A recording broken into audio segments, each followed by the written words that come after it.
Chapter 31 of the Ickabog by J.K. Rowling is called Disappearance of a Butcher. That night, under cover of darkness, a party of horsemen dressed all in black rode out from Shoeville, headed by Major Roach. Hidden beneath a large bit of sacking on a wagon in their midst was the gigantic wooden foot, with its carved scales and long, sharp claws. At last they reached the outskirts of Barronstown. Now the riders, members of the Ickabog Defence Brigade, whom Spittleworth had chosen for the job, slipped from their horses and covered the animals' hooves with sacking to muffle the noise and the shape of their prints. And then they lifted the giant foot off the wagon, remounted, and carried it between them to the house where Tubby Tenderloin the butcher lived with his wife, which was luckily a little distance from its neighbours.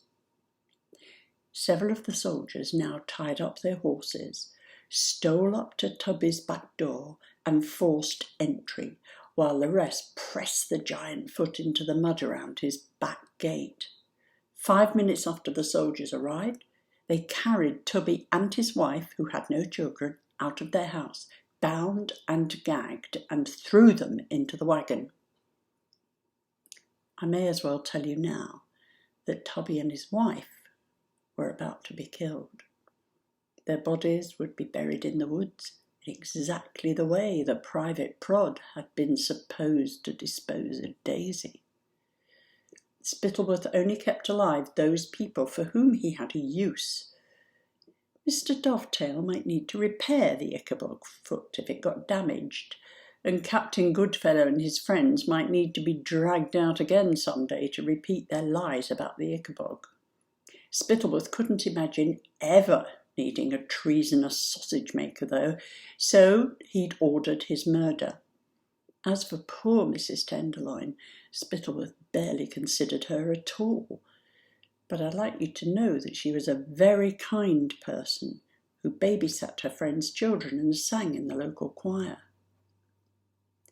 Once the Tenderloins had been taken away, the remaining soldiers entered the house and smashed up the furniture as though a giant creature had wrecked it, while the rest of the men broke down the back fence and pressed the giant foot into the soft soil around Tubby's chicken coop, so that it appeared the prowling monster had also attacked the birds.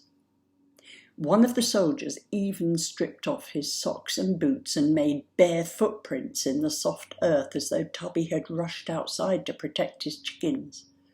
Finally, the same man cut off the head of one of those hens and made sure that plenty of blood and feathers was spread around before breaking down the side of the coop to allow the rest of the chickens to escape.